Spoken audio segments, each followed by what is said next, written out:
Business présente Les experts sans frontières. Il est 18h, soyez les bienvenus sur BFM Business. Nous sommes vendredi, c'est donc le jour des experts sans frontières. Ils seront là dans quelques minutes, bien sûr, jusqu'à 19h. Et on a encore beaucoup de choses, bien sûr, à vous raconter ce soir. L'Europe encore très divisée ces dernières heures à Bruxelles. Pas d'accord sur le Mercosur pour l'instant. Et puis un prêt pour l'Ukraine, un prêt à 90 milliards, mais un prêt sans toucher aux avoirs russes. On en parlera, bien sûr. Donald Trump, qui n'est pas peu fier de sa première année à la présidence des États-Unis. Il l'a dit avant-hier, on le réécoutera. Et puis on dira un mot de la France qui s'est confirmé. C'est encore distingué aujourd'hui sur le plan budgétaire. Tout cela nous amène justement à 18h au titre de l'actualité avec Stéphanie Collot. BFM Business, l'info éco.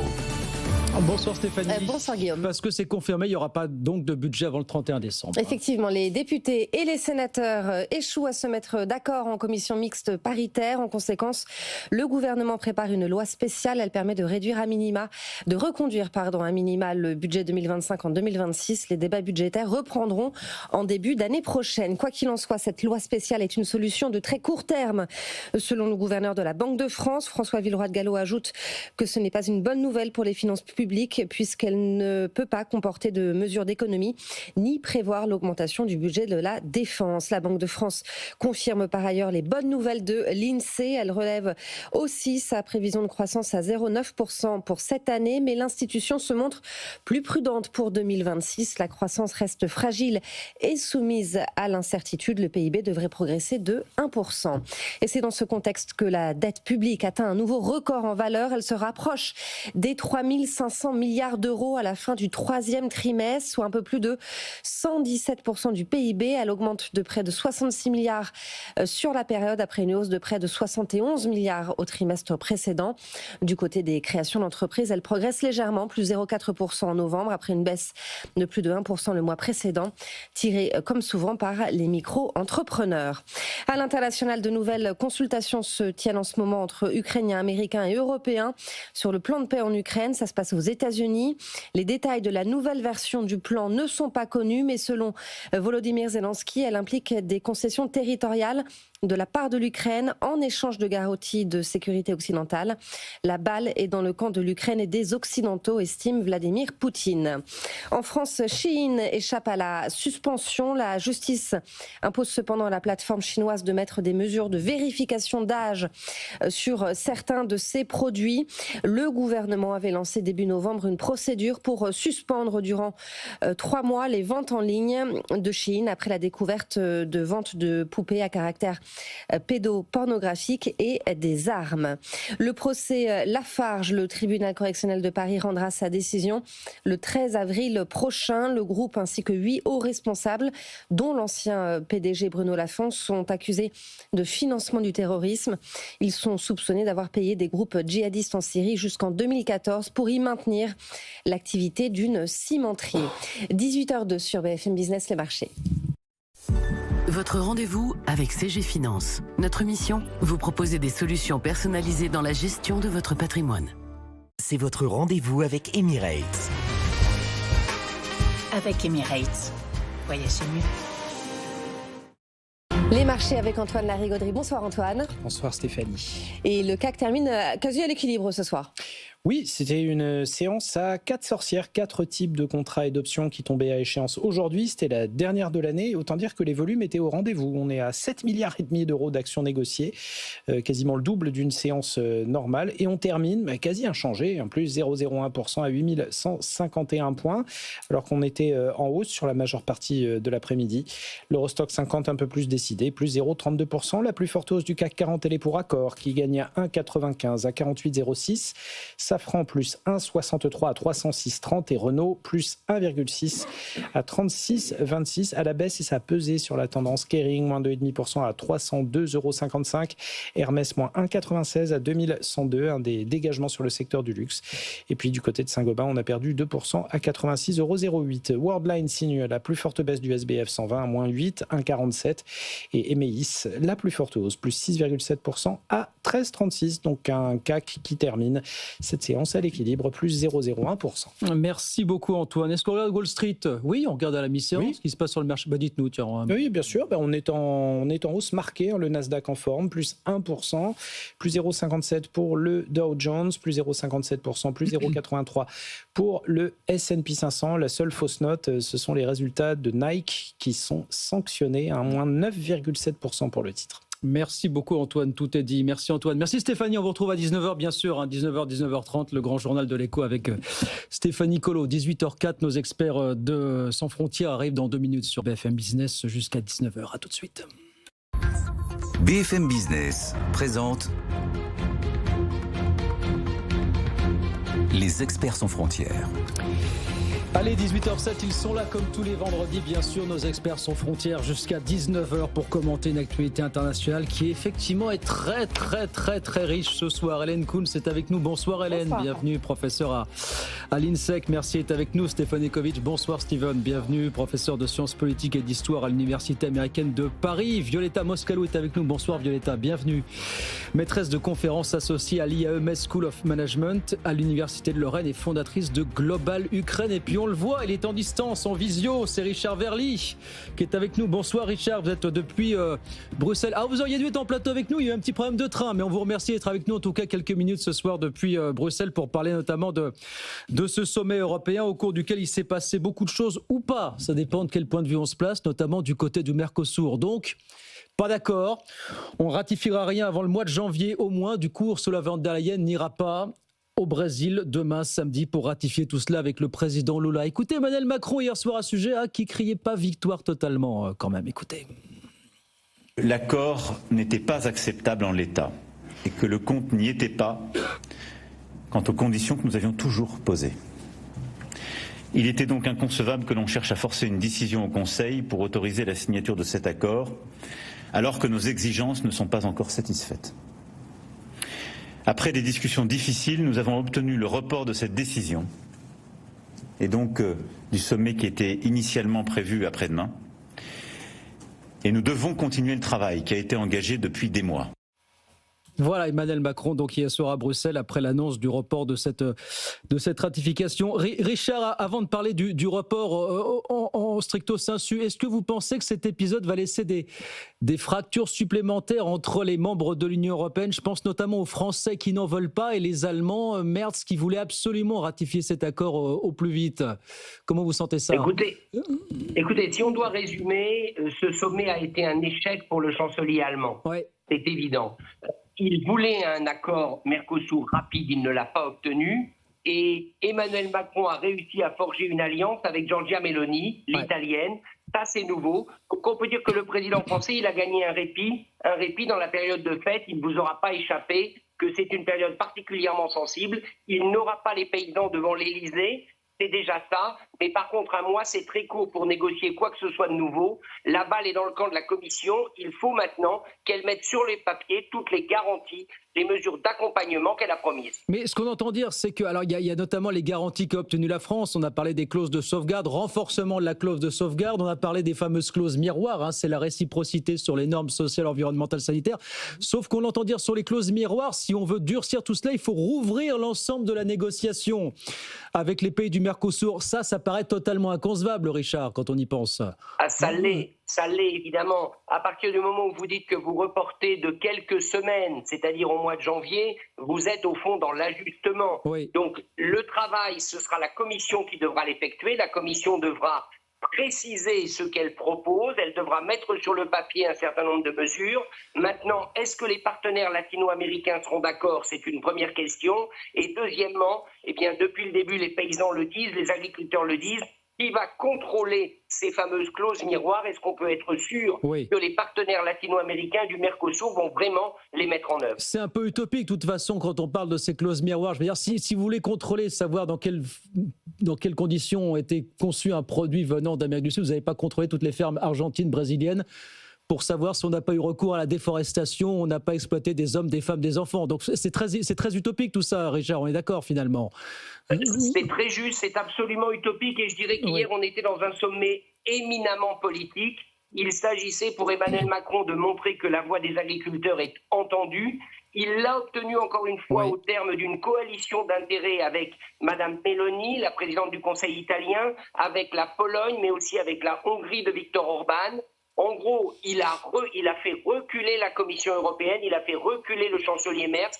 Mais pour l'instant, on peut dire que l'accord Mercosur, il est quasiment validé. On voit mal comment Emmanuel Macron pourrait refaire le coup une deuxième fois. En tout cas, il a évité d'être sur la photo des perdants hier avec les Hongrois et les Slovaques aussi qui sont opposés à cet accord. Comment est-ce que vous regardez cette nouvelle pantalonnade européenne, Steven, Hélène, finalement, hier à Bruxelles? Steven Ekovic. Moi, ce que je regarde de près, c'est tous les débats sur les tarifs douaniers aux États-Unis. Oui. C'est un énorme sujet. Oui, bien sûr. Donc, évidemment, un des problèmes sur un avantage de le commerce international, c'est qu'ailleurs, c'est moins cher justement parce que les règles sont différentes, sont beaucoup plus souples. Donc, il y a en effet un décalage social et politique. Et ça rend les choses moins chères pour le consommateur chez nous. Mais d'un autre côté, ça révèle une exploitation de l'autre côté. Donc, on veut à la fois la justice sociale, mais on veut aussi les prix plus intéressants chez nous. Voilà, c'est le dilemme. Les agriculteurs français. Voilà. Hélène Oui, Kuntz. mais tout de même, l'Europe demeure le moteur de toute la politique RSE. Donc, il faut qu'il soit, vous voyez, on peut compter sur l'Europe d'être pour ce type de mesures. Donc, effectivement, on peut dénoncer potentiellement une concurrence déloyale là. Mais si l'Europe peut tenir bon pour toute la partie qui était défendue dans la COP20. Il y a une source aujourd'hui européenne qui a dit qu'on espérait peut-être éventuellement ratifier cet accord. Cette fois, on parle du 12 janvier. Voilà, à la rentrée, on va laisser passer les fêtes et on verra ce qui se passe. Oui, Emmanuel Macron a obtenu un répit, effectivement, parce que la colère gronde en France. Bien sûr, on en parle du mouvement des agriculteurs, échaudé par la possible concurrence croissante de ces pays sud-américains. Et puis, il y a aussi ce qui a contribué à faire monter la température côté français ces dernières années, les importations venues d'Ukraine. On parle du blé, on parle de céréales, Violetta, évidemment. Ça aussi, c'est pris en considération depuis quelques années. Oui, mais en même temps... le grenier du monde, comme on dit, voilà, en matière de céréales. En même temps, avec la Chine, on n'a pas du tout les mêmes considérations, en fait. C'est juste pour faire aussi un comparatif. L'exploitation de la main-d'œuvre infantile et autres, en fait, en Asie, et on ne fait pas de boycott au même niveau. C'est vrai que par rapport à l'Ukraine, j'aimerais voir un petit peu plus de solidarité, notamment de la part de la France en général et des agriculteurs ou tout autre corps de métier. C'est dur à expliquer aux agriculteurs français, vous êtes d'accord? J'explique juste en fait pourquoi. L'Ukraine souffre d'une guerre existentielle qui est à pleine échelle en fait, donc depuis 4 ans, mais ça a commencé bien avant en fait, donc depuis l'annexion de la Crimée.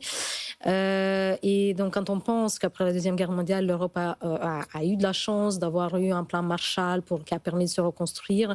Il nous faut aujourd'hui aussi penser à une forme de plan de Marshall bis par rapport à l'Ukraine et imaginer des modalités économiques qui pourraient être gagnant-gagnant en fait, pour permettre aux entrepreneurs ukrainiens de faire du business avec l'Europe.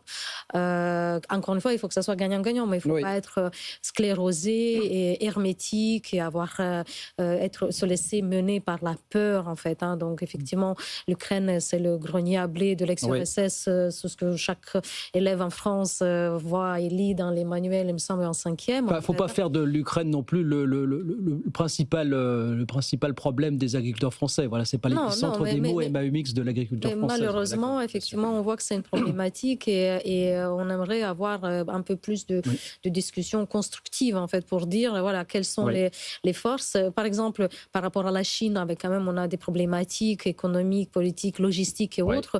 En Ukraine, il y a une main-d'œuvre qualifiée, beaucoup plus proche, et donc on pourrait imaginer d'autres chaînes logistiques, d'autres modalités de coproduction pour être un peu moins dépendant, notamment de l'Asie, par exemple. Vous voyez, donc il faut qu'on se repositionne sur un mode de co-construction parce que la solidarité, la responsabilité sociale et environnementale, en fait, à la RSE, peut être porteuse des bénéfices réciproques. Richard, il y a une petite rumeur qui commence à monter, parce que la question, effectivement, c'est comment Emmanuel Macron va pouvoir faire avaler la pilule aux agriculteurs français si ce texte est ratifié même dans un mois.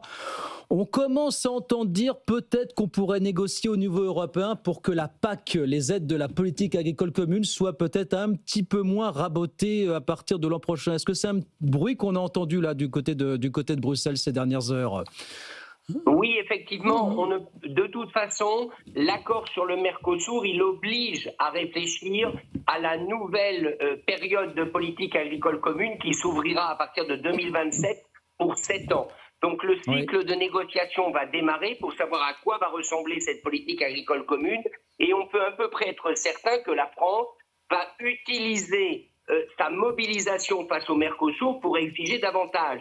Maintenant, le problème, il est très simple, c'est que les modèles agricoles au sein de l'Union européenne sont très différents, vous le savez, et que les cordons de la bourse européenne ne sont pas infinis. Donc est-ce que les autres grandes puissances européennes seront d'accord pour que les paysans français touchent davantage et soient davantage aidés? À ce jour, on peut être sûr que c'est ce que réclamera Emmanuel Macron, mais rien n'est sûr quant aux résultats. Il ne faut jamais négliger la colère du monde agricole. Chez vous, aux États-Unis, Trump a dégainé des aides pour les farmers il n'y a pas longtemps, on a vu ça. Oui, d'un côté, il les a appauvris avec ses tarifs douaniers. On en parlera tout à l'heure, bien sûr. Et ce qu'il récolte sur les tarifs douaniers, il veut tenter de récompenser de l'autre côté. Mais ça donne un pouvoir énorme au président. C'était peut-être dès le départ son idée.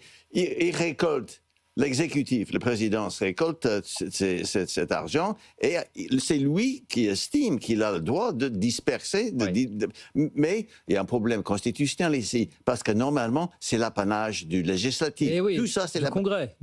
C'est comme les droits de douane. Oui, non, les droits de douane, c'est et on va avoir une décision de la Cour suprême dans les semaines à venir, justement, pour trancher cette question. Ça sera une décision très, très attendue. Vous voulez dire un mot sur les aides fermiers, effectivement, les aides aux fermiers américains, Hélène aussi? Alors, c'est vrai ce que dit Steven, c'est un peu le comble de la part de Donald Trump parce que les 200 milliards qui sont récoltés auprès des Américains. Donc, si vous voulez, il redonne ce qui a été déjà un petit peu. C'est un juste retour des choses. Mais on en reparlera, puisqu'on parlera tout à l'heure de l'allocution Donald Trump avec un grand satisfecit. Ça sera dans la deuxième partie de cette émission dans quelques minutes. Je posais la question de savoir si tout ce qui s'était passé à Bruxelles allait laisser des traces entre Européens, notamment entre les Français et les Allemands, parce que lors du jour de ce sommet européen, c'était la reconstruction de l'Ukraine. On a commencé à se pencher sur le financement de la reconstruction de l'Ukraine. Et au milieu de la nuit, on a trouvé un accord. Alors, l'Europe annonce qu'elle va prêter 90 milliards d'euros à l'Ukraine, qu'elle va lever sur les marchés. Parce qu'en fait, on n'a pas trouvé d'accord pour aller piocher, vous savez, dans les fameux avoirs russes gelés, plus de 200 milliards d'euros. Ça a quand même plu à Vladimir Poutine. Écoutez ce qu'il a dit tout à l'heure à Moscou.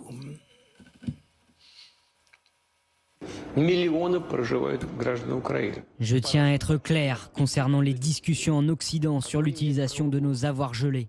C'est un vol en plein jour, appelons les choses par leur nom. Et ceux qui font cela doivent comprendre que les conséquences seront graves, avant tout pour les voleurs eux-mêmes. Cela détruira définitivement la confiance dans la zone euro et dans le système financier international.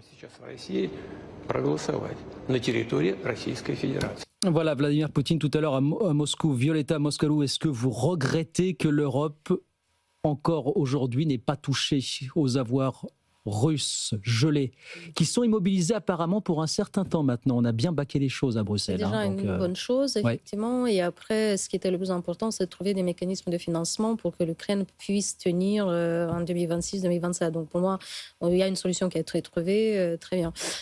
Par contre, la question des réparations que la Russie, qui est aujourd'hui de facto qualifiée comme État agresseur, en fait, elle n'est que reportée un tout petit peu dans le temps, mais Poutine ne pourra pas s'en sortir parce que personne ne le laissera se laver les mains comme si de rien n'était et il sera obligé de payer ses réparations. Donc ces avoirs gelés maintenant ad vitam aeternum, effectivement, tant que la Russie n'aura pas payé pleinement la réparation. Moi j'entends souvent quand même, si vous permettez, juste une petite remarque sur les différents plateaux, certains experts dire oui mais dans l'histoire, un pays qui n'a pas perdu la guerre n'a jamais payé des réparations et comme quoi on cherchait un peu des excuses pour dire les Russes on ne peut pas les forcer. Russie. Il faut quand même souligner que depuis Nuremberg, en fait, la guerre d'agression n'est plus un droit, donc c'est un crime et ça a été nommé comme un principe fondamental maintenant qui a changé l'histoire, que la guerre d'agression est un crime suprême et qui dit crime, donc ça entraîne des sanctions, des confiscations et des réparations. Donc le droit international ne peut pas conditionner les réparations à une défaite militaire totale, mais à la responsabilité de l'agresseur en fait. Et donc à partir de ce moment-là, la Russie est juridiquement aujourd'hui qualifiée comme État agresseur, donc il y a une base légale qui existe. On nous dit que juridiquement on ne trouve pas la faille aujourd'hui finalement. C'est qu'on manque de courage en fait. Pour vous, c'est de la lâcheté et c'est un peu d'hypocrisie quand même de notre part, parce que quand on regarde le courage du peuple ukrainien, qui est un peu à la métaphore de la guerre de David contre Goliath en fait, je veux dire un petit pays qui a un courage nécessaire pour se défendre, et nous ici en Europe, c'est 20% du PIB mondial, face à une Russie qui pèse moins de 2% du PIB mondial, on est là en train de trembler, en fait, ça va pas. Richard Verly, il y a eu 2 poids 2 mesures aussi, effectivement, là on a eu des pays, alors la Belgique en tête, parce que pays hôte de ce sommet européen, c'est en Belgique que réside la société Euroclear, donc qui immobilise ces quelques 220-230 milliards de dollars, mais là aussi on a vu clairement des clivages entre Européens sur ce sujet, ô combien sensible évidemment. Oui, alors là, il faut être assez précis pour bien comprendre ce qui s'est passé la nuit dernière. D'abord, il y a un pays qui, de toute manière, avait dit qu'il était opposé à quoi que ce soit à propos des avoirs russes, c'est la Hongrie. Oui. La Hongrie de Viktor Orban, et ce n'est pas très surprenant, se retrouve marginalisée sur ce dossier. Et puis, il y avait le cas de la Belgique, mais pas seulement de la Belgique. La France était plutôt de l'avis aussi des Belges, et également l'Italie. Ça consistait à dire quoi ? Eh bien, à dire qu'on ne peut pas aller vers une forme de saisie des actifs, c'est-à-dire les utiliser comme garantie pour un emprunt, parce qu'à ce moment-là, ça exposerait la Belgique à des rétorsions russes, et la Belgique exigeait en contrepartie des garanties, au fond des garanties de sécurité économique et financière contre la Russie. Donc finalement, l'option qui a été choisie, c'est que l'Union européenne va emprunter et qu'elle va garantir cet emprunt sur le budget de l'UE. Mais sur le fond, il est toujours prévu d'utiliser ces actifs russes pour reconstruire l'Ukraine. Ça, je crois que tout le monde est d'accord, sauf la Hongrie. À noter quand même un point, il y a 3 pays de l'Union qui ne participeront pas à cet emprunt commun. C'est la Hongrie, la Slovaquie qui n'y participera pas non plus. Et il y en a un 3e qui m'échappe au moment où je parle. Donc ça, la Tchéquie, la Tchéquie nous dit Violetta. Voilà, c'est la Tchéquie qui sera le 3e pays. Exactement. Donc voilà 3 pays qui ont refusé de s'associer à l'emprunt qui permettra de reconstruire l'Ukraine. C'est tout de même très préoccupant. Mais Emmanuel Macron a un petit peu relativisé ça en disant ce sont des pays dont le PIB en proportion est assez faible, le poids est assez faible dans le PIB de la zone de l'Union européenne, donc il a un petit peu relativisé ça. On parlait tout à l'heure de Friedrich Merz, alors qui a enregistré une déconvenue sur le dossier du Mercosur, qui a aussi enregistré une déconvenue sur ce sujet parce que lui voulait toucher aux avoirs russes. C'est vraiment le dindon des dernières 24 heures, Richard, le chancelier allemand pour le coup. On peut dire que le chancelier allemand, il a pris une leçon d'Europe hier pendant cette nuit à Bruxelles. Il était arrivé avec 2 pions qu'il entendait pousser par la force et par la pression économique. L'Allemagne, c'est la première puissance de la zone euro et de l'Union européenne.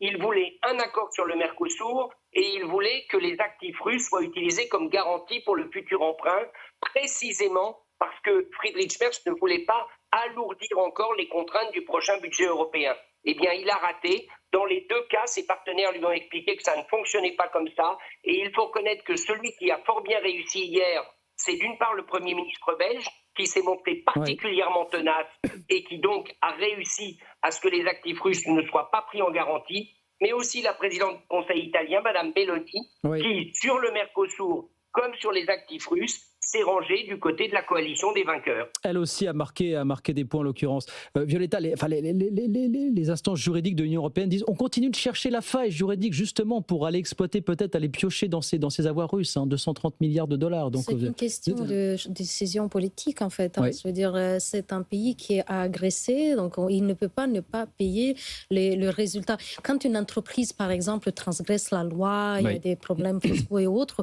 il y a un tribunal qui va condamner, l'entreprise va va payer. Donc aujourd'hui, enfin, je veux dire, si on veut continuer à vivre dans un monde où le droit international vaut quelque chose, il faut que ces avoirs, effectivement, ou la Russie paye en direct les réparations et on libère après les avoirs gelés, ou alors ces avoirs gelés servent en fait à payer la reconstruction de l'Ukraine. On ne peut pas s'autoriser à basculer dans un monde où la seule loi serait la loi de la jungle, d'un pays criminel, agresseur, barbare, en fait, qui fasse ce type d'agression et de crimes contre l'humanité et qui ne paye pas. Alors, cela dit, tout le monde est en train de loucher, de lorgner sur ce pactole des avoirs russes gelés. Trump regarde ça de très près, il voudrait bien récupérer, je crois, de l'ordre de 100 milliards et quelques dans l'histoire. Oui, il voudrait bien s'associer à cette pactole pour monter avec les Russes. Oui, avec les Russes. Des projets de redressement économique et ukrainien. Hein. Donc voilà, donc, encore une fois, on peut aller jusqu'où en croyant aux solutions proposées de Donald Trump, ça c'est tout autre chose. Hein, mais... Alors, Hélène. Il y a les négociations qui continuent ce week-end, a priori à Mar-a-Lago. En Floride, on va en parler dans un instant. Et c'est vrai que, j'entends ce que vous dites, Violetta, parce que c'est la posture de Donald Trump qui fait que ça affaiblit et ça brouille les cartes sur cette question de qui était potentiellement même l'agresseur de départ.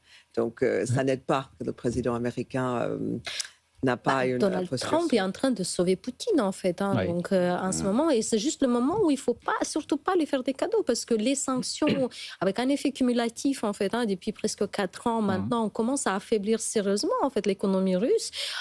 Poutine, il fait comme ça un acte de bravade et ne rien montrer, mais lui, il faut à tout prix se desserrer maintenant, en fait, de ces sanctions, et c'est juste pas maintenant le temps de venir lui sauver la face. Allez, on va parler de Poutine, justement. Encore une fois, hypocrite. On va parler de Poutine, justement, qui a tenu sa grande conférence de presse annuelle ce matin au Kremlin. On va en dire, ça a duré 4h30 quand même aujourd'hui du côté de Moscou. Oui, mais c'est une fois par an. C'est une fois par an, mais c'est quand même une belle perf.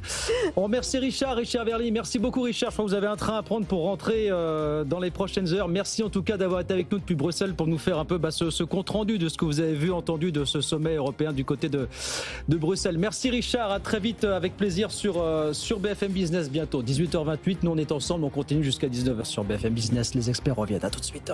Business présente Les experts sans frontières. Allez, 10h30, les experts sans frontières sont encore là jusqu'à 19h. On est avec Hélène Kounz, avec Stéphane Ekovic, avec Violetta Moscalou avec nous en plateau. Bah oui, on parlait justement de l'Ukraine, de la Russie, donc grande conférence de presse de Vladimir Poutine aujourd'hui à Moscou. Ça a duré 4h30. Alors je dis conférence de presse, il y a eu des questions de journalistes, il y a eu des questions de citoyens russes aussi, notamment. D'ailleurs, le Kremlin dit au passage, il y a eu 2,5 millions de questions qui ont été adressées au président russe et c'est l'intelligence artificielle qui a fait le tri, qu'on a sélectionné quelques-unes. Voilà, pour la petite histoire. C'était un bel exercice démocratique. Que dit Vladimir Poutine ? Je suis sûr qu'avant la fin de cette année, nous assisterons encore à de nouveaux succès sur le terrain. Il parlait bien sûr de la situation en Ukraine. Les chiffres, que disent les stats aujourd'hui, Violetta, à ce stade final ? Les chiffres contredisent de façon flagrante, en fait, ce que pense Poutine, parce qu'entre 2022 et novembre 2022, en fait, et maintenant, fin 2025, ils ont progressé de quoi 1% du territoire, en fait, ukrainien. Donc, il n'y a pas de quoi se sentir extrêmement fier, en fait. Maintenant, le problème de Vladimir Poutine, vous parlez de l'intelligence artificielle, il est d'une autorité publique, lui, il arrive à vivre au XXIe siècle sans utiliser les smartphones, parce qu'il a peur d'être pisté donc par mesure de sécurité, et donc il ne consultait pas les réseaux sociaux, et donc il vit un peu en autarcie comme au siècle dernier, complètement dépendant des informations que les services secrets et puis son entourage, en fait, lui met sur la table, ose lui apporter et poser sur la table.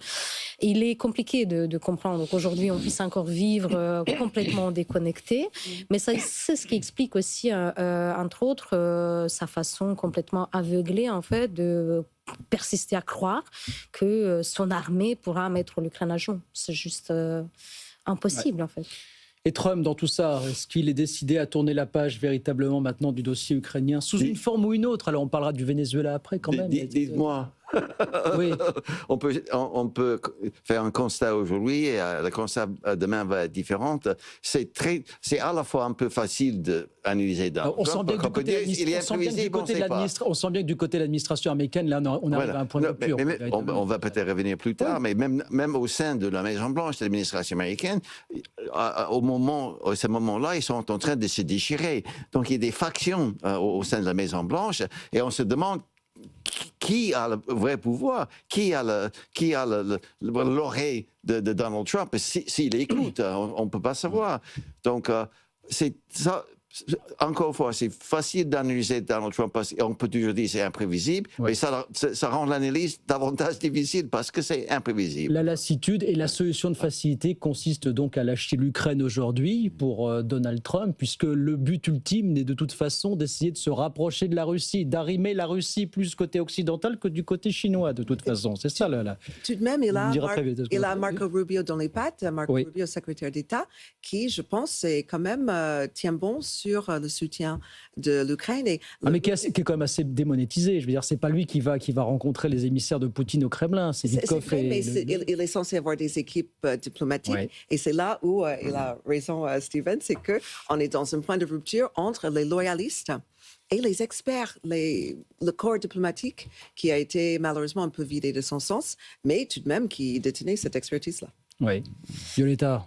Est-ce que la solution de facilité pour Trump, c'est de lâcher définitivement l'Ukraine aujourd'hui? Il ne pourra pas, en fait. Même si, effectivement, il peut un jour, comme on a dit, de façon très versatile, mais il faut quand même rappeler que l'opinion publique américaine est à 2/3 contre l'idée de laisser la Russie gagner cette guerre, en fait. Mais vous croyez que ça sera une force de rappel suffisante ou pas? Effectivement, à chaque fois, quand il est en train comment dire, un peu brouiller les pistes, les médias américains publient et ensuite, donc l'opinion publique, les sondages et tout ça, et on voit qu'il réajuste à chaque fois un peu le tir.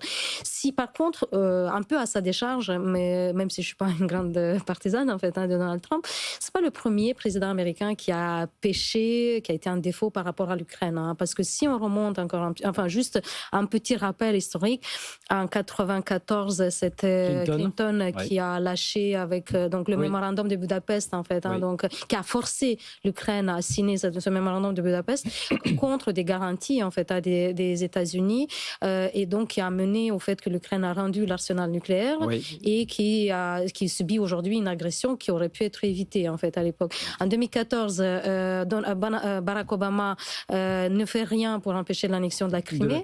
En 2022, Joe Biden laisse la Russie envahir l'Ukraine en fait. Et donc maintenant Trump, il est dans la lignée de toute une série des présidents américains. Voilà où nous en sommes aujourd'hui sur le terrain. Donc on dira reprise des discussions ce soir dans les prochaines heures du côté de Mar-a-Lago en Floride entre les émissaires américains et les émissaires ukrainiens précisément. Puisqu'on parle de Trump, je voulais avoir votre lecture de ce qui se passe du côté du Venezuela.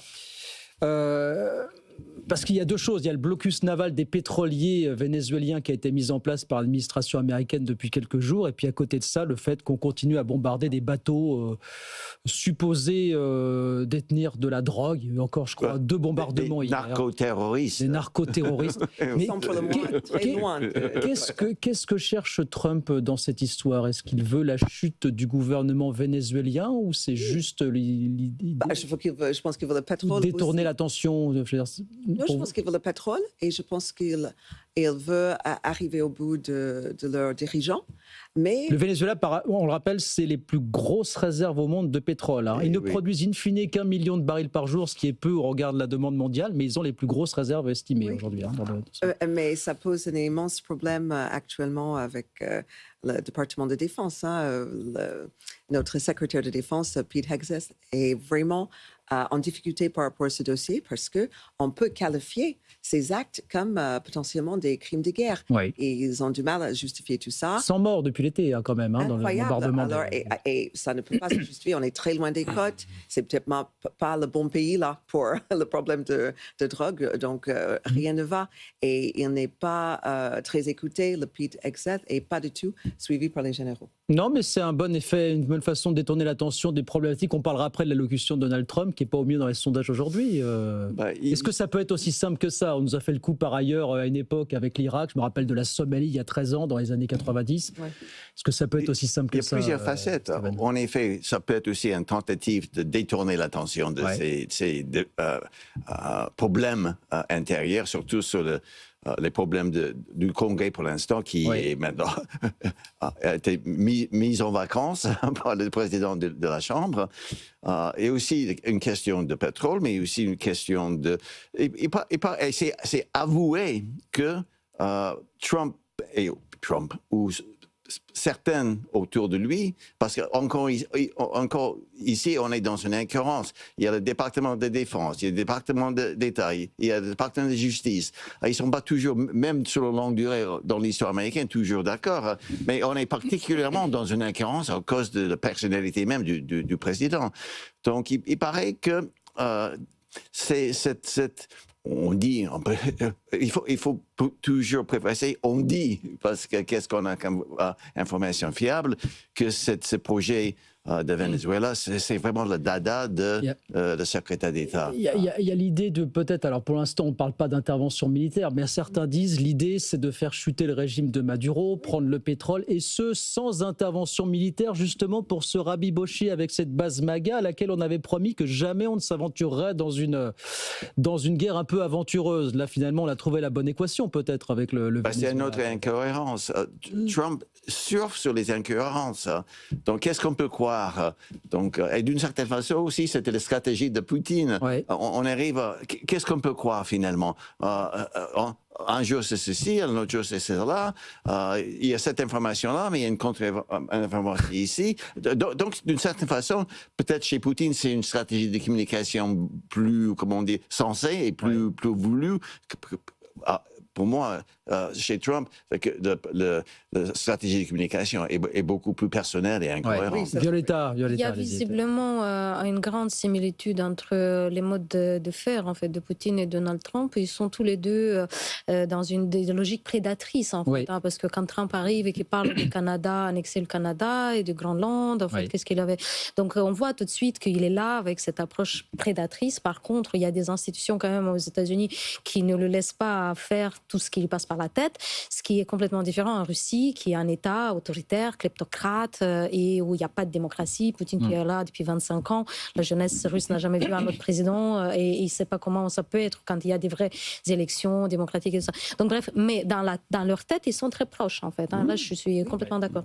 Trump arrive au bout des institutions, peu à peu, aux États-Unis. Depuis un an, c'est quand même incroyable comment il a réussi à défaire notre État fédéral avec autant de capacités. Et il fallait quand même des personnes de mèche avec lui, comme le président de la Chambre, Mike Johnson, qui refuse de jouer son rôle. Normalement, dans les contre-pouvoirs, un chef de la Chambre a envie aussi de tenir un petit peu tête. Entre parenthèses, Violetta, j'entends pas mal de spécialistes dire ça depuis quelques jours. Est-ce que du côté de Vladimir Poutine, on n'espère pas justement voir Trump s'embarquer dans une escalade militaire du côté du Venezuela? Parce qu'il y a peut-être l'idée chez certains diplomates que si Trump s'embarque dans cette aventure au Venezuela, vous laissez à Poutine les mains libres pour faire ce qu'il veut du côté de l'Ukraine, finalement. Est-ce que c'est une crainte, ça, pour vous? Il ne pourra pas faire ce qu'il veut, parce que l'alliance peut pas être sur les deux fronts non plus, ukrainienne-européenne marche, en fait.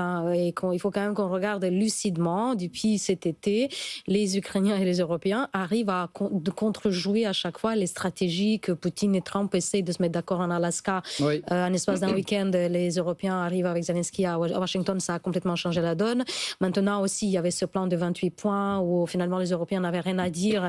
Maintenant, Poutine est furax parce que de nouveau les Européens se mêlent. Donc en fait, je pense que de facto, la diplomatie ukrainienne-européenne fonctionne. Donc ça, c'est sûr. Maintenant, est-ce que Poutine serait content si ça partait un peu un conflit en Amérique latine? Bien sûr que si, parce que lui, il joue notamment sur les différents axes. Et on a vu notamment sur le cas avec l'Ukraine comment ça lui a servi en fait ce qui s'est passé en Israël le 7 octobre 2023. Ça avait détourné l'attention et effectivement même médiatiquement et tout ça. Donc maintenant dans le Sahel en fait, moi j'ai vécu pendant des années en Afrique, j'ai vu le retournement de situation, comment en espace de 10 ans la France, nous avons perdu nos positions Oui. Et la Russie, avec sa propagande sur les réseaux sociaux, sur son ingérence, ces militaires en fait qui font des coups d'État, qui sont soutenus par les Wagner, en fait, qui ont tous été formés à Moscou. Et donc aujourd'hui, donc là, on a des positions quand même affaiblies au Sahel. Donc prochaine étape, ça peut être effectivement l'Amérique latine. Alors Donald Trump, justement, on va l'écouter, qui a fêté, vous savez, le premier anniversaire de son retour à la Maison Blanche, qui va le fêter, ça sera le 20 janvier prochain, mais vous avez vu qu'il n'a pas attendu la date anniversaire pour faire le bilan de sa première année. Allocution avant-hier à la Maison Blanche, comme on dit, ça va les chevilles. Écoutez le président américain. Il y a 11 mois, j'ai hérité d'un désastre et je le répare. Quand je suis arrivé, l'inflation était la pire depuis 48 ans, voire même la pire de l'histoire de notre pays. En 11 mois, nous avons apporté plus de changements positifs que n'importe quelle administration dans l'histoire de l'Amérique. Il n'y a jamais rien eu de tel, et je pense que la plupart des gens sont d'accord.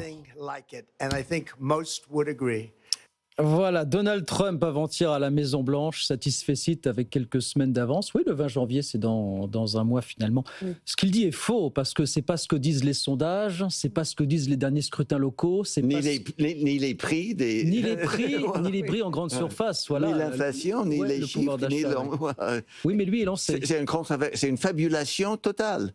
Donc, voilà. Et facilement démontrable, il est peut-être là pour le coup aussi dans les pas de Poutine.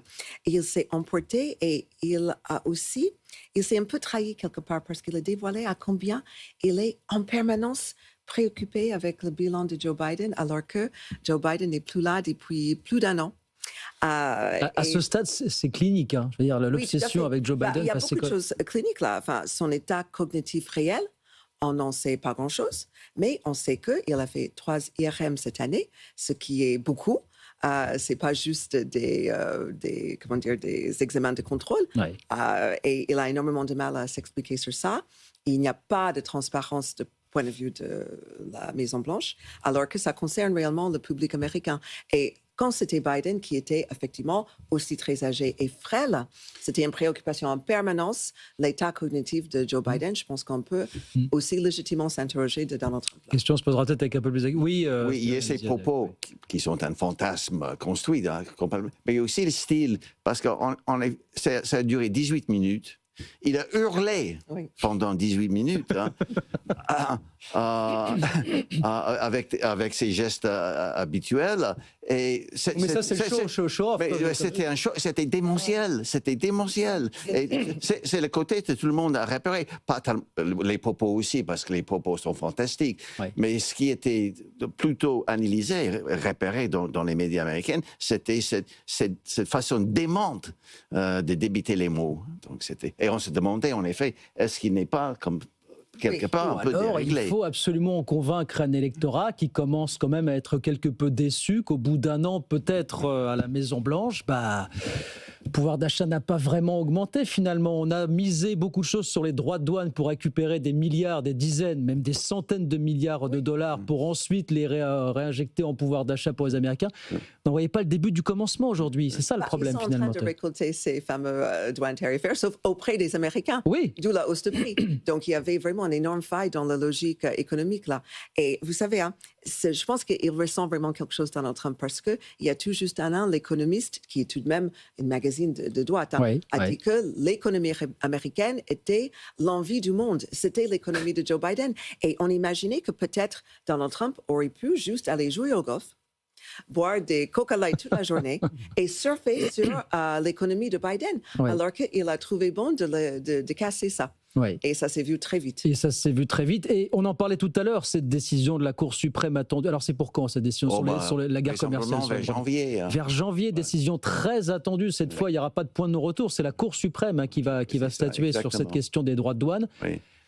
Ce qui va poser entre parenthèses des questions sur la légitimité et la crédibilité de la Cour suprême, ce qui est quand même un gros débat aux États-Unis. Mais si la Cour suprême dit non sur les droits de douane, voilà, qu'est-ce qui reste à mon avis, de la doxa économique de Trump? Ils vont dire non, mais dans certaines circonstances.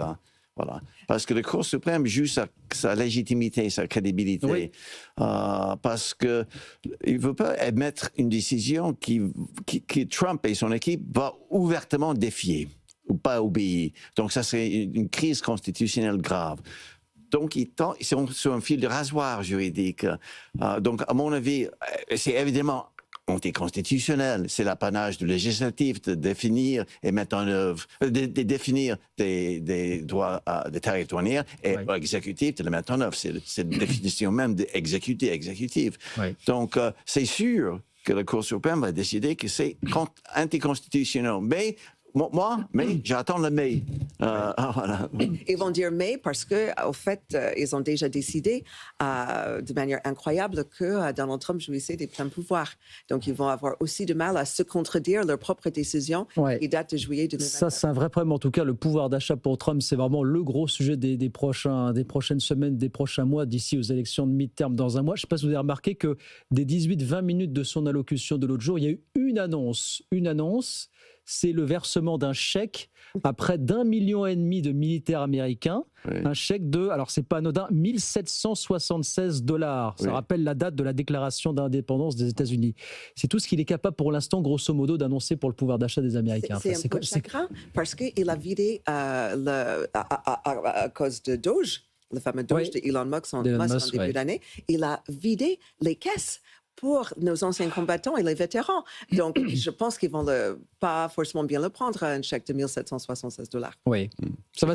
Classique Trump, on prend par ici et on donne par là. Ça va se payer aux midterms, là. Enfin, c'est dans un an. Je sais que c'est complètement illusoire et absurde de parler des midterms maintenant. Non, mais les tendances lourdes sont contre lui quand même. S'il y a des élections libres et vraiment compétitives, si on peut... Vous avez l'air d'en douter. Voilà, extrapoler d'autres. Vous avez l'air d'en douter qu'il y ait des élections libres. Non, oui. Écoute, déjà, il y avait des tentatives de tricher avec les charcutages des circonscriptions. Donc, côté démocrate aussi, en Californie. Évidemment, cette tentative dans le Texas qui a réussi. Maintenant, ça a validé la tentative californienne d'aller dans le même sens. Donc, les deux plus grands États en population. Donc, voilà, les démocrates jouent le riposte. Et on va voir ce que ça donne. Mais le gouverneur de Californie a clairement dit qu'il a fait ça à contre-cœur. Et c'était pour contrecarrer la décision de Texas. Ce qui est incroyable, c'est que d'autres États républicains ne suivent pas ce qu'ils ont fait le Texas. Je pense que les républicains là sont en train de voir l'après-Trump. À force de le voir, vous savez, il suffit de regarder des images de Donald Trump qui était encore beaucoup plus en forme lors de son premier mandat. Donc, je pense qu'il commence à imaginer la suite après Trump. Il y a déjà beaucoup de spéculations sur le fait de savoir si Trump se représentera en 2028. Alors, lui, apparemment, en privé, dit que non, il n'est pas question pour lui de se représenter. Bon, voilà, ça fait partie de ça. Encore quelque chose d'anticonstitutionnel. Je pense à ça, puisqu'on parle de présidentielle. Il y a un débat, Violetta, aussi toujours autour de l'organisation d'une élection présidentielle en Ukraine. Et on nous explique qu'en temps de guerre, on ne peut pas. Donc on est d'accord, aujourd'hui on ne peut pas organiser. Je crois que Poutine y a fait allusion d'ailleurs aujourd'hui dans sa conférence de presse, une possible élection présidentielle en Ukraine. Juste une remarque sur la séquence d'avant. J'ai une question rhétorique, il n'y a pas de réponse à ça, mais quand on regarde que 25% des pays du monde sont aujourd'hui gouvernés par des présidents qui sont à plus de 70 ans, 70, 75, 80, même 90 certains, je m'inquiète en fait pour l'avenir du monde parce que je me dis mais c'est pour ça qu'on a autant de guerres et c'est pour ça qu'on a autant de décisions complètement délirantes en fait et que il faudrait peut-être avoir un jour, il y a bien un timing en fait à l'entrée, c'est-à-dire dans beaucoup de pays on peut pas être candidat à la présidentielle quand on a moins de 35 ans. Je me demande pourquoi il n'y a pas un timing en sortie pour dire à un moment donné vous avez le droit de partir à la retraite et laisser aussi les jeunes générations gérer au mieux leur avenir en fait ou se préparer pour l'avenir. Maintenant pour revenir sur les élections présidentielles en Ukraine, là c'est une phobie maniaque en fait pour Poutine de dire que Zelensky n'est pas légitime blablabla, sauf que moi je rappelle que Poutine est au pouvoir en Russie depuis 25 ans et qu'il y a eu juste un mandat un peu fétiche en fait avec Medvedev, mais c'était un jeu de chaises musicales et encore une fois comme je disais il y a toute une génération maintenant de jeunes Russes qui ne connaissent pas d'autres présidents en fait, et qui ne savent pas ce que c'est que quand... Par contre, l'Ukraine, qui a montré depuis 91, en fait, depuis l'indépendance, une capacité quand même de organiser des élections et qu'il n'y a même pas eu... il y a juste eu un président qui a fait 2 mandats. À l'époque, c'était 4 ans, en fait. Mais sinon, à chaque fois, ça change, en fait. Et donc, ça montre quand même que c'est une démocratie fragile sur certains points, mais ça reste quand même un pays démocratique. Par contre, pour les élections en temps de guerre, la constitution ukrainienne est claire, en fait. Nous ne pouvons pas organiser des élections en temps de guerre parce qu'il y a tout un tas de problématiques. Comment faire pour que les soldats votent? Comment faire pour que les réfugiés déplacés, les millions en fait, donc à l'étranger, votent correctement? Comment faire que tous les bureaux en fait de vote soient en sécurité? Comment faire pour que les territoires occupés en fait temporairement, mais qui restent des territoires ukrainiens, puissent voter? Poutine, lui, aujourd'hui, ce qu'il a sorti, c'est que les millions d'Ukrainiens en Russie, il faut qu'ils votent en fait. Mais ça, c'est quand on sait comment ils organisent en fait. Donc ça, ce sont que des voix qui seraient pour des candidats pro-russes. En fait.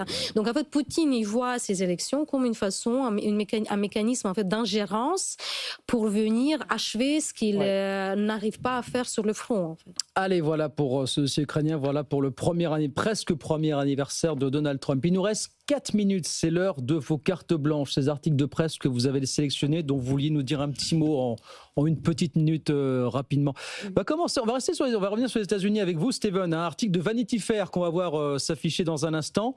1 an au cœur de la Maison Blanche, alors non pas avec Donald Trump, vous allez voir, mais avec Suzy Wiles, la discrète mais toute puissante chef de cabinet de Donald Trump, qui a causé il y a quelques jours, qui a fait parler d'elle. Et oui, et elle a dit quelques vérités qui étaient bien évidemment bien relevées par le média américain, entre autres en disant que Donald Trump le rappelle, son père qui était alcoolique et abusif. Donc elle s'est vantée d'être capable de gérer un tel homme parce qu'elle avait cette expérience d'enfance. Et elle dit, il y a plein de choses dans son... En fait, il y avait quasiment 11 heures d'interview étalée sur plusieurs mois. Donc le journaliste a pris juste certains passages et bien évidemment parmi ces certains passages, la presse, le média en général a pris certains passages. Mais en effet, et c'est là d'ailleurs où elle avoue que quelques stratèges américains pensent qu'en mettant pression sur Maduro, il allait partir. Voilà. Donc vraisemblablement, il y a quelques stratèges qui le croient. Elle dit aussi que, bien évidemment, Donald Trump est dans les dossiers Epstein. Elle dit, il est là, mais par contre, Bill Clinton n'est pas là. Donc, on est encore une fois, même dans l'équipe de Trump, dans un magma impénétrable. Séquence un peu difficile pour l'administration américaine, effectivement. On va la lire dans Vanity Fair, Suzy Wiles. Hélène, vous avez trouvé un article pour nous du New York Times, cette fois, qui donne la parole à un revenant on se souvient de Mitt Romney, qui était candidat malheureux à l'élection présidentielle de 2012 face à Barack Obama, et qui prend la parole dans le New York Times pour dire taxer les personnes fortunées comme moi. Il s'adresse à Donald Trump, pour le coup. Oui, tout à fait. Alors, on regrette ce type de républicain. D'autres fois, alors, il s'inquiète que si on reste sur cette lancée-là, une telle pyramide fiscale telle que ça a été voté cette année avec le Big Beautiful Bill, la seule chose que le Congrès a jugé bon de faire cette année, que ça peut mettre fin à notre système de sécurité sociale américaine d'ici à 2034. Donc, il souhaite qu'on n'arrive pas jusqu'au bord du gouffre et qu'on redresse la situation fiscale aux États-Unis. Tax the rich like me, voilà, c'est le plaidoyer de Mitt Romney, dont on avait parlé peut-être pour revenir dans la course à la présidentielle il y a quelques années. Il y avait eu des rumeurs, je crois. Il s'est retiré de lui-même quand il a eu ses 80 ans. Il a eu sa dignité et il est redevenu très populaire quand Trump est revenu aux affaires, comme beaucoup de républicains traditionnels. C'était l'ère des vrais républicains. Absolument. Voilà. J'incarne encore Rubio aujourd'hui, finalement. Trump n'est pas alcoolique, c'est les personnalités type. Et là aussi, il y a une petite confusion dans ce qu'a dit Suzy Wiles. Il nous reste une minute. Violetta, c'est avec vous, article de la presse ukrainienne. La France célèbre la culture ukrainienne. Expliquez-nous, Violetta. C'est vraiment un moment historique parce que c'est la première fois que la France organise une saison culturelle ukrainienne qui dure depuis le 1er décembre jusqu'à fin mars sous le patronat des présidents Macron et président Zelensky et avec une multitude d'événements sur Paris mais aussi en région et notamment à Metz qui est un peu ma ville d'accueil en fait en France où nous organisons toute une série d'événements aussi avec l'Université de Lorraine par exemple, avec le programme franco-ukrainien à management et commerce international qu'on a lancé en 2022 pour accueillir tous les ans 35-40 étudiants ukrainiens. On organise un forum parce qu'on travaille sur la création maintenant d'un institut universitaire ukrainien en fait, au niveau de la grande région. Le thème, en fait, c'est la culture contre-attaque. Et je trouvais que c'était super intéressant de montrer que, notamment à cause de la guerre, c'est malheureux, mais les communes et les collectivités françaises mettent en place beaucoup de jumelages aussi avec les communes et collectivités ukrainiennes, les universités, les hôpitaux et tout ça. Et ça, c'est aussi une façon décentralisée, en fait, de collectivité à collectivité, d'université à université, d'accélérer l'intégration européenne de l'Ukraine, et que c'est toujours gagnant-gagnant, en fait. Quand on dit la culture contre-attaque, c'est que ce sont ce type d'échanges, en fait, un peu à côté des échanges économiques qui rapproche en fait nos sociétés, et que autant l'Ukraine a des choses à prendre, en fait, a besoin de l'appui de l'aide de la France, autant nous ici en France, en fait, et les Européens, on peut aussi apprendre beaucoup de choses de la part de l'Ukraine, notamment à travers cette résilience et puis cette façon aussi de continuer à faire des projets culturels même en temps de guerre. Voilà pour ce choix. La France célèbre la culture ukrainienne. C'était votre choix. Merci à tous les trois. C'est terminé pour ce soir. Merci. Violeta Moscalou, merci d'être venue. Steven Ekovic, merci. Hélène Kunz, merci. À très vite pour de nouvelles aventures. 18h58 dans un instant, 19h. Le grand journal de l'écho, bien sûr, avec Stéphanie Colo. Bonne soirée sur BFM Business. Les experts sans frontières sur BFM Business.